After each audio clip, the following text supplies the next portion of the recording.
kita bangun karena kita melihat di kawasan ini belum ada destinasi wisata yang bisa diandalkan. Nah, tapi kita juga membangunnya tidak dengan serampangan, kita membangunnya dengan konsep yang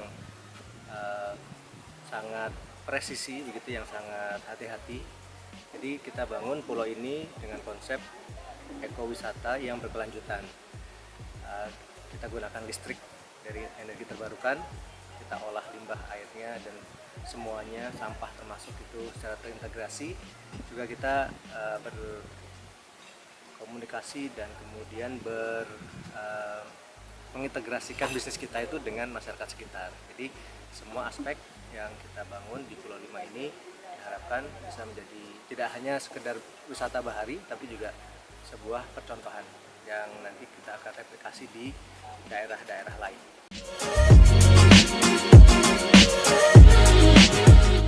Sebenarnya cukup lama, jadi ide Pulau Lima ini dimulai sekitar 3-4 tahun yang lalu ya awalnya ya. Memang pada saat itu, pada saat COVID, belum bisa direalisasikan secara penuh karena kita masih menunggu perkembangan. Namun sejak setahun yang lalu kita percepat pembangunannya, sehingga alhamdulillah sampai dengan hari ini sudah berhasil hampir 98% lah ya pembangunan. Kita masih akan kembangkan lagi untuk beberapa fasilitas, misalnya kita akan ada tambahan kapsul, misalnya kita akan menambah daya listrik dari PLTS, misalnya kita akan buat penjernihan dan filterisasi air menggunakan reverse osmosis, misalnya itu masih berjalan. Tapi secara umum masyarakat sudah bisa tinggal booking dan menikmati Pulau Lima nanti per tanggal 1 Desember 2025. Iya, kalau di wilayah Banten mungkin baru Pulau Lima ya yang mengadopsi mungkin sustainable island development begitu, dimana tidak ada sampah yang keluar dari pulau tersebut, tidak ada listrik dengan menggunakan bahan bakar kotor ya, semua bahan bakarnya bersih. Dan mungkin satu lagi yang sedang kita upayakan adalah juga bisa mendaya gunakan masyarakat sekitar dan memberikan kesejahteraan. Itu sedang kita upayakan dan kita bangun, karena ini juga harus mengubah culture juga, mengubah banyak hal. Mudah-mudahan, dan saya yakin masyarakat di sini juga akan sangat support dan bisa menjadi daya dukung utama bagi pengembangan wisata bahari termasuk di Pulau Lima ini. Saat ini yang sudah aktif kontrak mungkin sekitar 40 orang. Hanya saja kita sekitar 70% warga sekitar, 30% kita datangkan profesional dari berbagai wilayah ya. Misalnya ada juga yang dari Bangka, dari Jakarta ada, dari Bali ada, untuk menularkan ini ya mungkin skillnya dan ilmunya.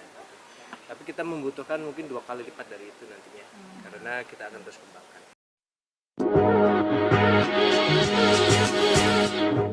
Ya, karena memang keunikan dari wilayah Banten adalah wisata religi di sini juga tumbuh pesat, karena di sini kebetulan sejarahnya memang ada makam Pangeran Wijayakusuma. Pangeran Wijayakusuma adalah salah satu panglima angkatan laut Kesultanan Banten. Jadi di sini dulu di saat Kesultanan Banten masih berdiri adalah pangkalan angkatan laut Banten. Nah, dan makam tersebut masih secara rutin diziarahi oleh kerabat, ahli waris, juga masyarakat sekitar sebenarnya. Kita ingin menjadikan itu justru sebagai ikon bahwa ketika kita mendevelop sebuah proyek wisata di satu wilayah, kita harus juga mengadopsi dan mengadaptasi kebijaksanaan kebijakan atau local wisdom yang dimiliki, dan itu adalah salah satunya, sehingga kita juga menjadikan itu sebagai satu kesatuan dari mungkin pengalaman ya, experience yang bisa didapatkan oleh pengunjung.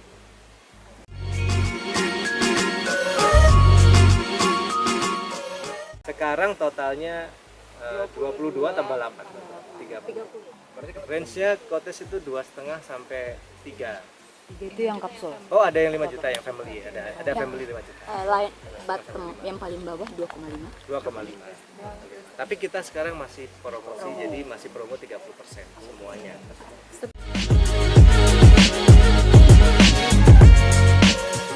Nah, ini memang kita harus menanyakan pada arsitek ya sebenarnya. Tapi sebenarnya yang lebih penting ini aja dulu, restorannya. Restorannya ini Beda. jadi ini sebenarnya tadi sebelum Pulau Lima ini diresmikan, mungkin sekitar 2 tahun lalu kita pernah membuat semacam festival ya, namanya Festival Teluk Banten. Ingat-ingat. Nanti Iya, mungkin 2 tahun yang tahun lalu depan ya. kita akan mulai lagi. Waktu itu kita, saya yang mengadakan Festival Teluk Banten. Di saat itu kita pertemukan semua stakeholder termasuk para sejarawan Banten. Nah, pada saat itu di festival itu ketika pertemuan dan kita menggali segala macam, ada salah satu ahli sejarah Banten mengatakan bahwa pulau ini dulu persinggahannya armada Laksamana Cheng Ho. Oh, Cheng Jadi Ho, kalau mereka ya. mau ke Afrika atau mau ke Jawa, ke sini dulu dari Malaka ya, ke sini dulu berhenti transit, mungkin ngisi apa segala macam. Terus apa dia mau ke kanan ke Afrika atau dia mau ke kiri ke Jawa. Jawa gitu ya. Nah, karena itu di sini kemudian secara nggak langsung sejarah mengatakan bahwa ini pulau ini ya pulaunya Laksamana Cheng Ho gitu. Kalau di Jawa kan ada apalah Masjid Cheng Ho apa-apa. Nah, makanya kemudian kita diberi inspirasi lah sama ahli sejarah itu dan juga tokoh-tokoh masyarakat sini. Udah bikinlah inspirasi. Jadi ada yang bentuknya dari oriental ya, Laksamana Cheng Ho. Ada yang tradisional Banten misalnya. Terus ada yang modern, kalau ada yang mungkin anak-anak Gen Z yang nggak suka old Majapahit. Kamu old school.